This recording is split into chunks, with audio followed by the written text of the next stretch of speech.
Bien, buenos días nuevamente, doctora Ramaciotti, bienvenida. Gracias, buenos días. Bueno, continuamos con la etapa técnica de los concursos número 234 y número 235. En este caso, usted concursa para el número 235.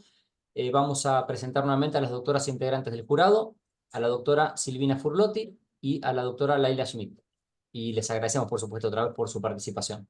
Bueno, doctora Ramaciotti, usted tiene 15 minutos para exponer el tema que eligió, ¿sí? Va a tener un reloj en pantalla para poder ir ordenando la exposición. Y cuando termine, las doctoras le van a hacer las consultas que estimen pertinentes. ¿Está bien? Sí, Bueno, suerte, doctora. muchas gracias. Bueno, el tema que yo he decidido exponer es la figura del abogado del niño. Desde la incorporación a los tratados de derechos humanos a la Constitución Nacional con jerarquía constitucional, se produce lo que es la constitucionalización de los derechos humanos, la constitucionalización del derecho privado.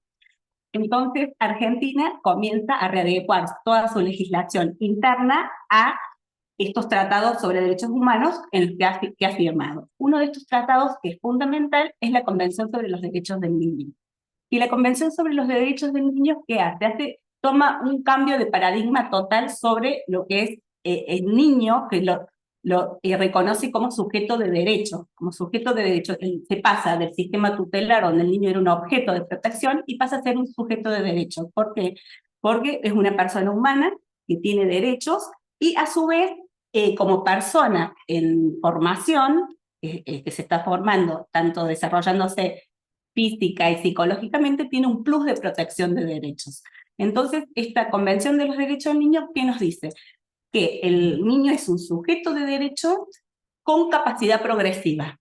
Esta capacidad progresiva hace que se le reconozca su autonomía para determinados actos. Un hito muy importante fue la ley 26061, que adopta este sistema de protección integral que contempla la Convención de los Derechos del Niño, que ve al niño como un sujeto de derecho con autonomía y capacidad progresiva, y empieza a incorporar determinadas, bueno, casi todos, las empieza a incorporar todas las mandas de la Convención de los Derechos del Niño. Entonces, en el artículo 3, 24 y 27 reconoce expresamente la 26071 este derecho del niño a participar en los procesos y a ser oído en los procesos. La Convención de los Derechos del Niño en el artículo 12 dice que en todas las cuestiones en que haya derechos del niño, niños, niñas y adolescentes involucrados, si el niño tiene que ser oído. Y que su opinión sea tenida en cuenta en base a su grado de madurez. La 26071 va un poquito más allá y en el artículo 27, si bien en el 3 y en el 24 reconoce el derecho del niño a ser oído y a participar, dice que el niño tiene derecho a tener una asistencia letrada y que si el niño no tuviera recursos, el Estado se la debe proveer a esta asistencia letrada. El Código Civil también recepta este paradigma nuevo de autonomía de la voluntad y progresividad de los derechos del niño, y en su artículo 26 reconoce que los niños, el artículo 26 dice que los menores de edad son representados por sus progenitores, pero no obstante ellos, los que tengan edad y grado de madurez suficiente pueden realizar los actos que el ordenamiento jurídico los autoriza, y en caso de conflicto de intereses con sus progenitores, pueden comparecer por sí con asistencia letrada. O sea, acá tenemos lo primero de la asistencia letrada. Después el artículo 677 del Código Civil, también cuando habla de la representación de los progenitores, establece que los padres pueden representar a sus hijos en juicio como actores o demandados, pero si fuera adolescente, y adolescente el Código establece en el artículo 25, que es a partir de los, 16, de los 13 años, de los 13 a los 18 es adolescente, el adolescente puede comparecer con asistencia letrado por el mismo.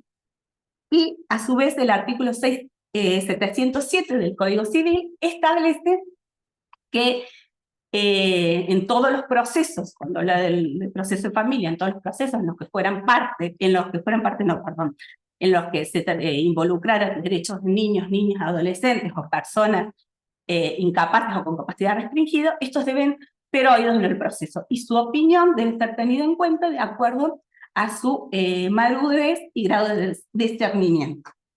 Entonces, acá nosotros, ¿qué es lo que estamos viendo? Cómo el código respeta esta participación de los niños, niñas y adolescentes en el proceso. Hay una doble participación, hay como dos niveles de participación. Una, que es el derecho a ser oído, que ahí no hay, y que su opinión sea tenida en cuenta de acuerdo a su grado de discernimiento, y otra que es más amplia, que es el derecho a participar como parte en un proceso, ser un parte, a tener un abogado que lo patrocine, que lo defienda, y que haga las peticiones de acuerdo a la voluntad del niño. Para eso es necesario que tenga grado de madurez suficiente.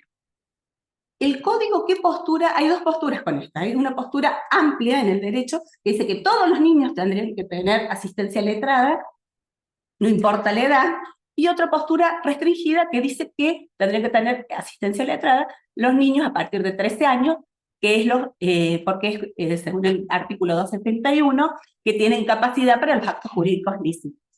Entonces, esta postura una tiene en cuenta la edad y otra dice que todos. El código toma un sistema mixto.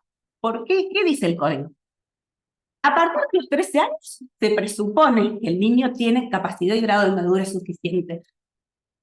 Pero, o sea, a partir de los 13 se presupone. Pero en el caso concreto va a haber que ver. En un niño menor, por ahí un chico de 11 años, tiene grado de capacidad de madurez suficiente y entiende las consecuencias del actos que va a hacer o de la participación en el proceso y se le puede designar un abogado. No es estricto el código. Dice que hay que ver en cada caso el grado de madurez. Y para esto es muy importante tener en cuenta la opinión consultiva del Comité de los Derechos Humanos, y la opinión consultiva 17, que dice que los Estados partes deben adoptar su legislación y tomar medidas adecuadas para la participación de los niños en el proceso y que deben tener en cuenta la especial calidad de los niños y ver en cada caso, valorar en el caso, teniendo en cuenta la edad y la capacidad, que no es lo mismo el discernimiento de un niño de 11 años, de un año, que uno de 16. Que hay que ver eso. Una cosa, bueno, el abogado del niño, ¿qué es el abogado del niño? ¿Cuál sería el concepto? El abogado del niño es un letrado patrocinante que asiste en un proceso a una persona menor de edad con capacidad y grado con edad y grado de madurez suficiente. Y va a hacer la voluntad del niño. Esto es muy importante, porque el abogado del niño representa los intereses del niño. Por eso es que está tanto con esto del grado de madurez, porque hay que ver si el niño tiene madurez, primero, para darle instrucciones a su abogado sobre lo que quiere, para expresar lo que quiere, para poder decidir y hacerle llegar al abogado qué es lo que necesita. Porque el abogado del niño, a diferencia de otras figuras que ya después voy a hablar, no tiene en cuenta, no decide teniendo en cuenta el interés superior del niño, sino la voluntad del niño, o sea, lo que este niño necesita. Acá una cosa muy importante a tener en cuenta es que el derecho a tener un abogado es un derecho que tiene el niño, no una obligación. Entonces se lo debe consultar al niño. El niño tiene que dar su consentimiento si quiere o no participar en el proceso. A nosotros nos está pasando mucho que las jueces directamente designan abogado del niño a los defensores y ese niño ni sabe, ni se le preguntó ni nada. Entonces es importante eso. Aquí en la provincia de Neuquén no está regulada la ley del abogado del niño. En la provincia de Córdoba sí. Y es muy importante la ley de la provincia de Córdoba, lo que hace con la figura del abogado del niño, porque ellos establecen que el abogado del niño, bueno, va a defender al niño, primero en todos los procesos que haya, ya sean penales, civiles, laborales. Y que la figura del abogado del niño van a estar en una lista de abogados del colegio de abogados donde se va a sortear. Tienen que estar especializados en niñez, tener formación interdisciplinaria, y cómo actúa en la provincia de Córdoba. Si el juez ve que en una situación amerita designarle un abogado a un niño, no sé, que se está discutiendo el centro de vida de un menor, lo llama al niño, le pregunta si quiere un abogado, se le explique, si el niño consiente, se sortea uno de la lista del Colegio de Abogados. Pero una cosa muy importante que tiene la ley de Córdoba es la figura del abogado de confianza. ¿Cuál es el abogado de confianza? El abogado de confianza es el abogado cuando el niño viene y se presenta en un proceso, por ejemplo, no sé, de cuidado personal, está la mamá con un abogado, el papá con otro abogado, y viene el niño con un abogado y se presenta en un proceso. Entonces ahí el juez, ¿qué tiene que evaluar? Tiene que evaluar no solo si este niño tiene capacidad para designar un abogado, sino tiene que ver cómo lo contactó el abogado, por qué eligió ese abogado, dónde está por qué es su abogado de confianza. Y muchas veces en estos procesos, en esta interacción, se devela que no es el abogado del niño, sino que es el abogado de uno de los padres. Hay una resolución de un juzgado de familia de tercera de Córdoba, donde en un proceso se citó a un niño de 16 años, no se citó, perdón, compareció el niño de 16 años con un abogado de confianza, con la doctora, ¿no? La juez lo entrevista el niño con el equipo interdisciplinario y le pregunta, vos, este abogado, Valentina, dice, mi mamá me dijo. Entonces la rechazaron al abogado de confianza, sin perjuicio que la juez ahí evalúa muy bien que el niño tiene capacidad, tiene madurez suficiente, pero este abogado no es un abogado elegido por el niño, sino por los padres para defender sus intereses. Y bueno, otra cosa importante de la ley de Córdoba que establece que los honorarios del abogado del niño los paga el Estado. Se hace cargo el Estado, el gobierno provincial. Acá en Río Negro también tenemos abogado del niño, digo acá pues estamos a un puente. Toma un puente. Acá en Río Negro está la figura también del abogado del niño, no prevé lo del abogado de confianza, pero sí esto de que la decisión de ver si el niño comparece o no con un abogado, si tiene capacidad y grado de madurez suficiente, lo evalúa el juez con el equipo interdisciplinario. O sea, es una facultad también, pide ayuda en el equipo. Y los honorarios en Río Negro los pagan los padres, salvo que los padres estuvieran en contra o no quisieran, ¿cómo se llama esto? O no tuvieran recursos. Entonces ahí los paga el Estado. Es muy importante diferenciar la figura del abogado del niño de las otras figuras representativas. ¿Por qué? Porque es como que es una figura nueva y está todo como medio mezclado todavía. La figura del abogado del niño es diferente a la representación que ejercen los progenitores que está en el 101 del CPC. Porque la representación que ejercen los progenitores sobre sus hijos viene derivada de la titularidad y ejercicio de la responsabilidad parental. En cambio, el abogado del niño no, es un abogado que va a defender los intereses de ese niño y en base a las instrucciones que el niño le dé, a los deseos que el niño tenga. Después, es muy importante distinguirlo de la figura del Ministerio Público. El Ministerio Público en el 103 está establecido que en todos los casos donde haya niños, niñas, adolescentes, personas con capacidad restringida o incapaces, debe intervenir este Ministerio Público. Pero el Ministerio Público, ¿cómo interviene? El Ministerio Público interviene en la calidad de actuación complementaria que complementa la actuación de los progenitores o como principal.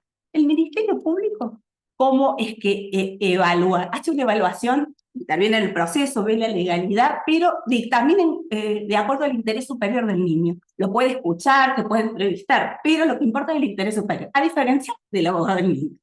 Y el tutor especial, que también se suele llamar en algunos casos, después puede nombrar un tutor especial, que está en el 109, que es cuando hubiera intereses, bueno, una serie de supuestos, pero los que yo más tomé es que no hay intereses contrapuestos entre los niños y su representado, o hay varios representados que están en intereses contrapuestos entre ellos, el juez puede nombrar un tutor especial. Pero ahí se les agrega el código también, que dice que si fuera un adolescente puede decidir venir él solo con patrocinio y ahí no es necesario nombrar la figura del tutor especial. Y bueno, lo más importante de esta figura, entonces, es un derecho del niño, no es una obligación nombrarlo, hay que ver en cada caso.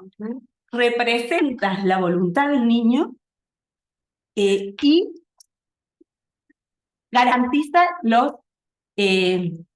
derechos constitucionales y convencionales y este paradigma de autonomía y capacidad progresiva, que es lo que nos manda la Convención y la Constitución, de una participación efectiva y activa del niño en el proceso. Perfecto, como que viene el tiempo. Muerto. Ahora, por favor, se nos murió la participante. Y ahí, No, muy interesante el tema. pues, ustedes saben que es un tema, no sé, ¿me puede playar? Podría hacer algún comentario, pero así ya pasamos. No, es un tema que a nosotros, yo trabajo en el Servicio de Orientación Jurídica de la Cuarta Circunscripción. ¿Qué nos ha pasado ahora?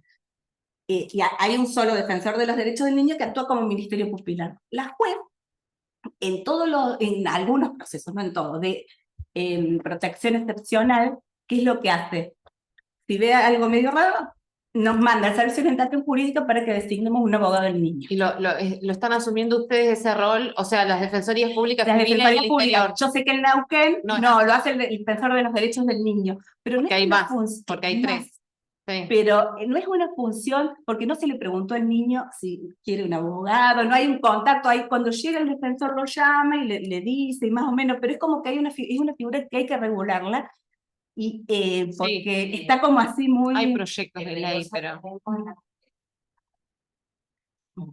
Después las otras no, se nombran los codefensores, después de mucho andar. Yo no sabía que me pidieron que nombráramos en la apelación un defensor del niño. Hay un fallo de hay un fallo de la Cámara de Mendoza de apelaciones de familia. Ah, no, no tenés de civil. Claro que... Teníamos de la competencia en familia, Sí. y en esos casos, bueno, que teníamos activos. Pero tuvimos un año para encontrar el abogado. Claro. Porque era muy difícil porque no había lista de abogados en el lugar. Para la defensoría, y Lo que la pasa defensora general nos autorizó Claro. a que una codefensora se hiciera cargo. Porque es muy difícil encontrar el abogado. Lo que pasa es que en jurisdicciones como Villa Langostura, por decir la cuarta, tenemos una defensora civil y dos defensores en Jurín. Entonces yo sí, generalmente la defensora está con la actora. Ya ella no le puedo nombrar defensor del niño. Entonces el defensor del niño es un defensor que está en Junín, que no viene, que es por teléfono, entonces no está la inmediatez. No, porque aparte no tenemos nosotros ley que regule. Ella hizo el paralelo con Córdoba, por eso. Muy, muy interesante. Bueno, Córdoba es mi provincia, no sé si se dieron cuenta. Sí. Vamos mira, Sí. perdón, Bueno, y está bueno esta aclaración que hagas, que en el interior sí, muchas veces por orden judicial, esto que decís vos, cumplen ese rol, por más de que el niño no lo pida. Claro, sí. Mira, ahí te sacamos 4 casos en la Sí, no hay problema. Es Edith Leila, ¿no? Claro, Soy Lelia, pero me dice Leila, es más, el Lelia. título me lo pusieron mal, tuve que rectificar el título de abogada. Ese nombre no sé. Edith Lelia. Lelia, sí. bueno, Estaba. Bueno, mira, Sí. con la doctora hemos hecho 4 casos que Sí. están redactados como consulta, vos tenés que ponerte en el rol de defensora. Bueno, y contestarnos qué harían en cada Gracias. caso y mínimamente por qué no. bueno, Por favor, concreta, concisa. está bien. Acá no hacemos la demanda. No, ni es un relato de ninguna legislación, sino qué harías en el caso concreto ya ubicada en el cargo y con esas situaciones que te van a llegar a diario en la defensoría.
Leo todo y después No, no, y ya te vas relajando de paso. Por eso, respirar, relajate. Ya estás en el cargo, te toca esto, te entra un mail del SOJ, del SOC. te toca un mail, vos estás en el servicio de orientación jurídica, recibís esta situación de una residencia de larga estadía de esta adulta mayor, en Sí. absoluta situación de vulnerabilidad, donde encima le están cobrando, un apoderado le está cobrando lo que ella percibe, pobre, que encima es poco. ¿Qué harías vos en tu rol de Ministerio Público? Eso Yo, queremos saber. sí.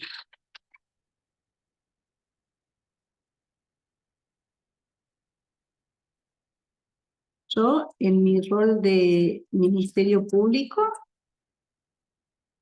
primero le iría a visitar al hogar de ancianos. Ajá. Iría al hogar de ancianos a verla, a ver cómo está, a ver cómo está el hogar, porque una de las funciones que tiene el Ministerio Público Ajá. es el controlar los lugares donde están alojadas las personas. Sí. Yo en Villa nada, ir al hogar de ancianos son 3 cuadras de donde Está bien, estás Y situada, estás en Villa, y para bueno. el cargo, te llega esto del Sí. SOC, ¿y qué haces? Lo primero es ir al lugar. Sí, yo iría y tomar contacto con la persona que va a ser mi asistida. Eso es lo primero que yo haría, como para ver la situación en vivo con mis propios ojos. Bien.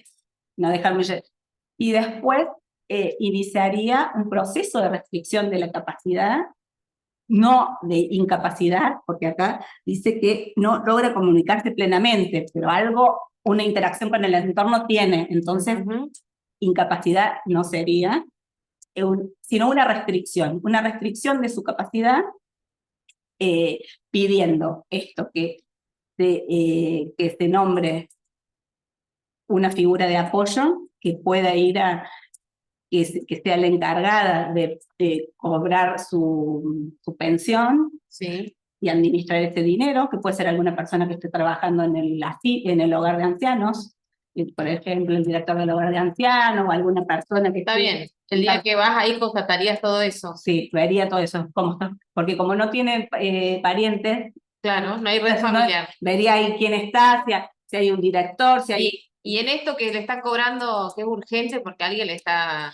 Como medida cautelar en Ajá. carácter urgente, pediría que se oficie antes para que empiece a que transfieran los montos correspondientes a la jubilación a una cuenta judicial abierta, abrirse y abrir una cuenta judicial para que depositen todos los meses los montos de la jubilación, así esta persona no lo puede cobrar Bien. más.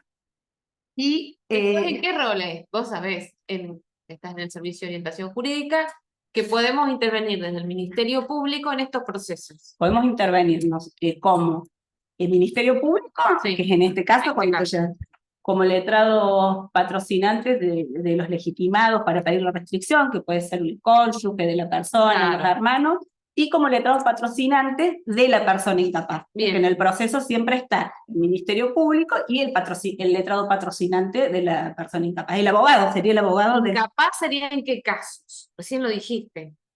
con capacidad restringida, estaría incapaz incapaz que tú me expresé mal, o sea, Sí. de la persona objeto del proceso, o sea, de la persona que se le restringe la capacidad para Claro. determinados actos de la vida. Por ejemplo, para cobrar la pensión, le pondré un apoyo que le cobre la pensión y lo acompañe. Para ir al médico, para todas esas cosas, apoyos para que vería, en base a la situación y al informe interdisciplinario que haga el gabinete, qué puede hacer y qué no, y en base a eso nombraría los apoyos, que puede ser uno o pueden ser varios. Y pondré pediría, no pondría porque yo no soy juez, sino lo que pediría, que la juez, por ejemplo, si fuera la persona del hogar de ancianos la que le cobra la jubilación, que se le ordene como salvaguarda rendir cuentas cada tanto y estaría controlando. Bueno, pasemos al otro. Bien. ¿Puedo tomar un poquito? Sí, nos va a decir. Hice un récord en mi vida, estuve 5 horas sentada ahí tiré en el baño y me tomé 2 vasos de los labios. No, relájate porque son casos que, fíjate que, claro, son casos que aparte los ves y que te ocurrirían estando ya en ejercicio de tu función, ¿no? Para el cargo que concursás. Sí. Te dejo con el otro.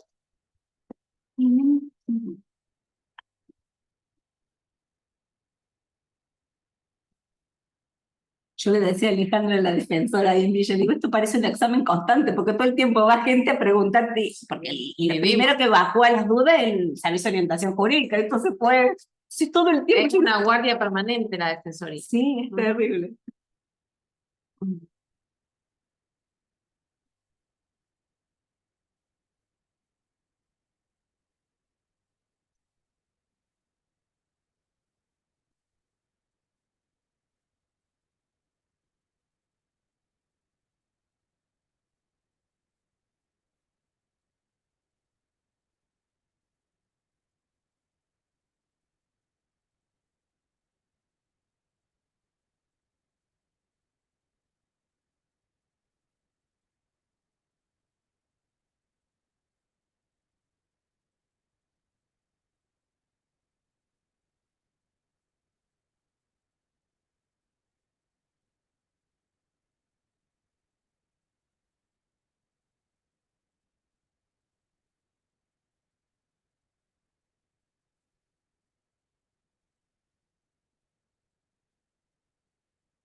Una cosita, un artículo. Pero no sé el número. Pero sí.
Estamos. Sí. Bueno, Bueno, ¿qué harías ahí? yo lo que haría, eh, por un lado, vería la situación de primero, con respecto a este progenitor que hace 3 años que no paga cuota, entonces lo que haría es, en primer lugar, una intimación por cuota alimentaria para que pague los meses adeudados. Ya está reintimado, está en el registro de deudores alimentarios morosos. Sí. El tipo tiene una vida social súper activa. La señora llega a la defensoría y te dice esto que te dice. Te doy la razón por lo que yo haría eso, o sea, yo Bien. asesoría en esto. Bien, perdón. Sí, pero yo lo intimo para que no me pase el plazo, ya me pasó el plazo, pero porque como de la intimación para que no me oponga la prescripción de las cuotas, lo intimo para seguir, obtener Está bien. la cuota alimentaria fijada. Eso por un lado. Después pediría medidas para asegurar el cumplimiento, que son las medidas que el juez puede pedir ante este incumplimiento del padre respecto a la cuota alimentaria, teniendo en cuenta que los alimentos son un derecho humano, pediría las medidas que establece el código, que son todas las medidas que el juez pudiera tomar, que es amplia, para asegurar el cumplimiento, como podría ser la prohibición de salir del país, que en este caso no, sino la medida concreta basada en este artículo sería que no pueda ingresar a la cancha cuando haya partido, hasta que se ponga al día con la cuota alimentaria, hasta que pague la deuda y empiece a cumplir con la cuota alimentaria. Eso es lo que yo pediría. Y a su vez también le preguntaría si el señor tiene progenitores y si estos abuelos le podría reclamar alimento a los abuelos. Ajá. También vería por ahí. Pero la medida, o sea, el caso de la medida, la principal medida sería la de pedirle que no pueda ingresar a la cancha hasta que pague la deuda alimentaria, cumpla con la cuota. Bien. Y podría también hacer un apartadito que como la violencia económica es una violencia de género, que se lo intime al señor a que deje de ejercer actos de violencia y pague la cuota. Si no la paga, ahí sería un incumplimiento del ordenado, la inscripción también en el registro de violencia familiar. Esa inscripción en la defensoría caen mucho porque que saqué el carnet de conducir y no me lo dan. Entonces, y no lo dan porque usted está inscrito en el registro, señor, para levantar tiene que pagar la cuota. Entonces, ahí eso como una estrategia aparte, pero para pagar la cuota, para que pague. Bien. Bien. Pasemos al otro. Al tercer caso tiene de domicilio ignorado. Porque el caso de domicilio ignorado es Representante del ausente. exactamente cuando hay dos supuestos que no necesariamente son primer tratamiento, que son como dos preguntas Bueno. de cuando vos dependés de un Ausente. Genial. Bien.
No me perdió el artículo, no lo encontré.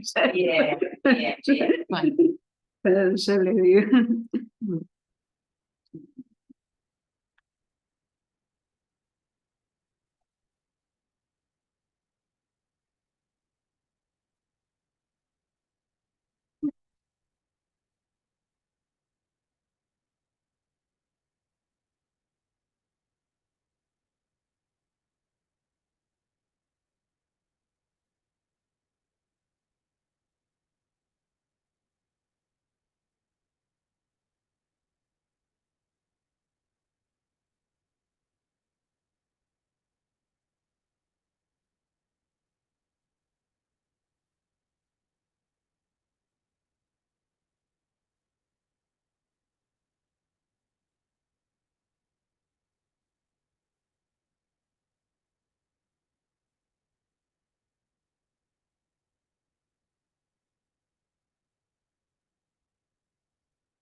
No, ya está.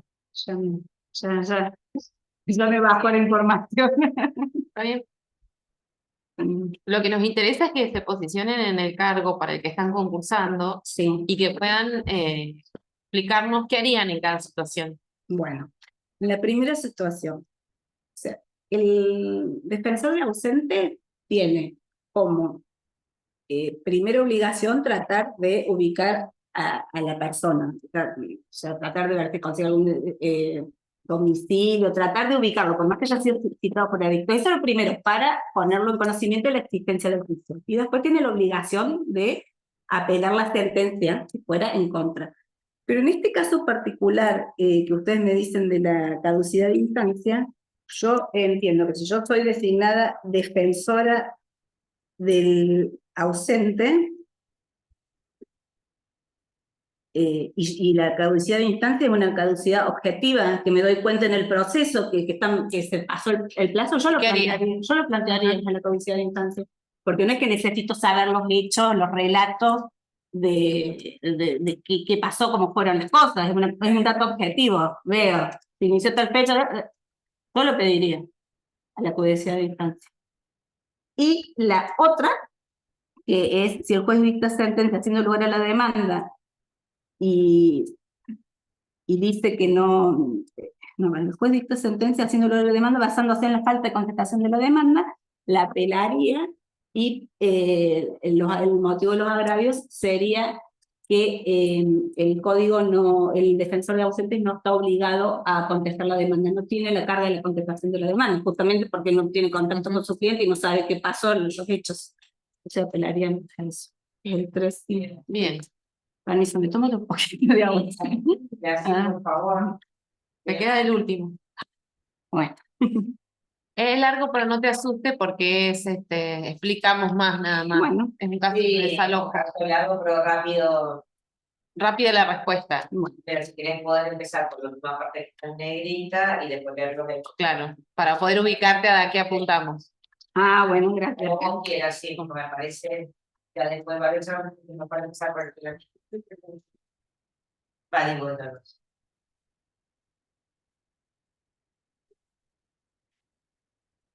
Caso de Llana. Ya está, ya lo vi.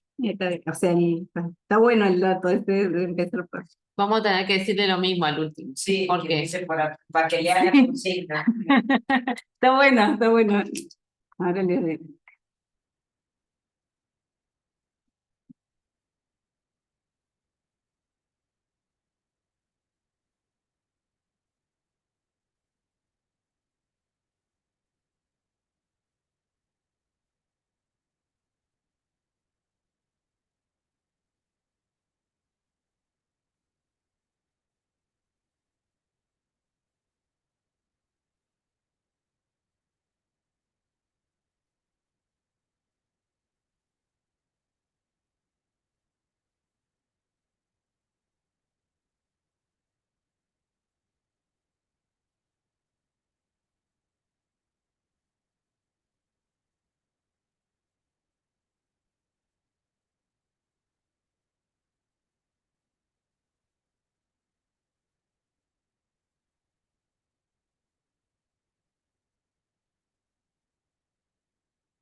No, no, está bien. Yo creo que sí, no.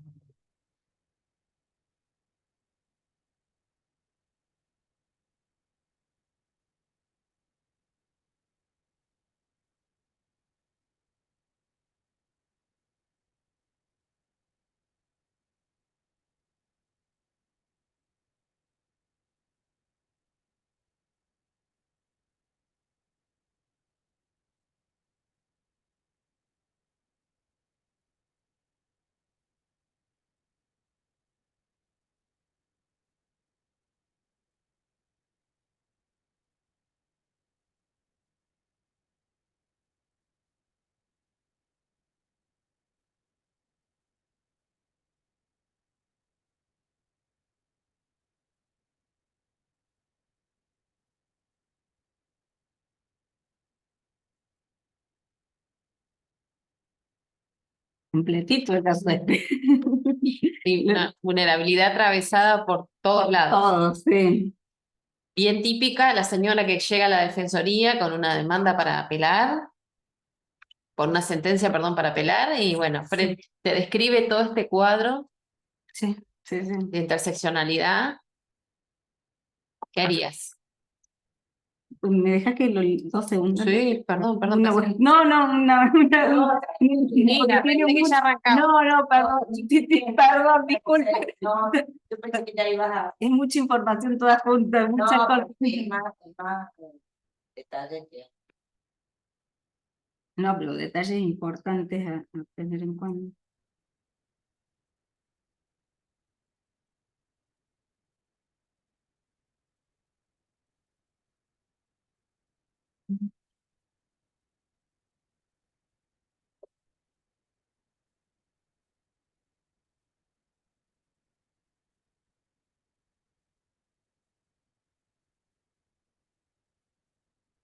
Acá donde dice, se confiere al señor Iván la guarda económica de No. los 2 nietos.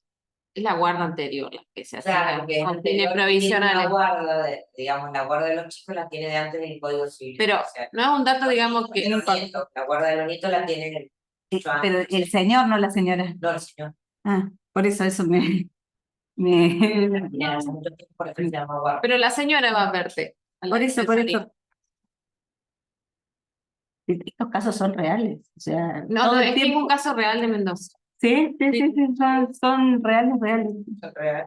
Son De la defensoría de allá. Ah, sí. Son reales. Sí, sí, sí.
Bueno, ahora sí, ya estoy. Bien. Bueno. O sea, ¿yo qué fundamentos usaría para apelar esta sentencia? Apelarías primero. Para apelar esta sentencia. Sí, Ujú. si la persona viene, estoy a tiempo, Sí, apelo a la sentencia. bien. Eso vería. Y cuáles serían las razones para apelarla. Y primero que no es un contrato de comodato común dado entre particulares. Acá hay una situación. Primero hay una relación de pareja entre ellos. La señora fue adjudicada, o sea, se quedó en el hogar convivencial por una disposición de una jueza en un expediente, en un marco de violencia familiar. Entonces, no es cualquier situación como se podría aplicar la letra fría de la norma del Código Civil respecto a se venció el contrato que restituye el inmueble, sino que acá lo que tenemos que ver es primero la situación de violencia de género en la que estaba inmersa la señora, y después la situación de vulnerabilidad. Acá hay una interseccionalidad de vulnerabilidades, porque es una señora mayor de edad, es extranjera, es discapacitada, y está la vulnerabilidad de la señora, y está la vulnerabilidad también de los nietos que están viviendo con la, ¿cómo se llama esto? Con ella, y la hija que está sin trabajo. Bueno, es una situación conjuntural, si una persona joven podría, bueno, después trabajar, no sé, pero la situación yo contemplaría la situación de vulnerabilidad de la persona, y sobre todo el contexto de violencia de género en la que ella está involucrada. Y la perspectiva de género con la que deben fallar los jueces es teniendo en cuenta, o sea, es transversal a todo el derecho, no solamente se aplica en familia. Entonces el juez civil también tiene que tener conocimiento y fallar con perspectiva de género. ¿Qué implica fallar con perspectiva de género? Primero, tener en cuenta la situación especial, que no es un caso común, que estamos frente a una persona víctima de violencia, y también tener una amplitud probatoria y valorar la prueba desde la perspectiva de género. Entonces, a mí, yo apelaría, bueno, basándome en todo eso, y haría, medio como que no sé, que pedir que se revoque la sentencia y que se le atribuya a la señora la vivienda por un plazo de 2 años, atento que era una conviviente. Si bien, porque ya se hizo la convivencia, haría como una fundaría, tendría que ponerle fundador, ¿no? Pero basado en y si hay un fallo que habla de esto, tenemos un fallo del Tribunal Superior de Neuquén, el fallo Orellana, que realmente es un fallo que a mí me abrió mucho la cabeza con esto de la mirada de género, y cómo el tribunal advirtió esta cuestión de género, lo que había sido expuesta a la señora y sus hijos, cuando la señora no era parte ni los hijos eran parte, era un desalojo del señor que estaba preso por femicidio de ella, que inicia un desalojo a un tercero. Y el tribunal puede ver toda esta cuestión de perspectiva de género, y es más, a mí me sorprendió que, como extra petito, pero basado en la cuestión de género, le ordena al IPBU que si los hijos no quieren ir a esta casa, le den una casa de similares características, porque vio la situación de vulnerabilidad y el contexto que se dio ahí aplicó totalmente la perspectiva de género. Bien. Listo. Listo. Ahora te desarman. Ahora Ahora sí. queda la